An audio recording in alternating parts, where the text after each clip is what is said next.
তারেক রহমান সাহেব একটা বড় দলের লিডার। ওনার বাৎসরিক আয় দেখানো হচ্ছে 6 লাখ সামথিং। তার মানে প্রতি মাসে ওনার আয় হলো 52-53 হাজার টাকা। উনি গুলশানে একটা বাসা ওনার জন্য ঠিক করা হয়েছে। ওই বাসার ভাড়া কি এই টাকা দিয়ে হবে? ভাড়াই তো হবে না। তাহলে উনি সংসার চালাবেন কীভাবে? খাবেন কীভাবে? খাবেন কি? ওনার গাড়ির পেট্রোলের খরচ কে দিবে? তাহলে এই আয়টা কেন দেখানো হলো? তাহলে কি হলো? আপনি হিসাবটা দেখেন।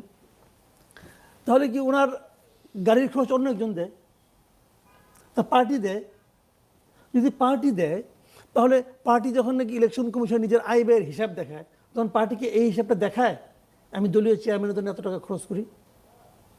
অথবা পার্টি কি পাবলিকের কাছে ট্রান্সপারেন্ট থাকে যে তোমরা যে আমাকে টাকাটা দিয়েছো এই টাকাটা আমি এইভাবে খরচ করেছি? থাকে? থাকে না। তাহলে কীভাবে হয়?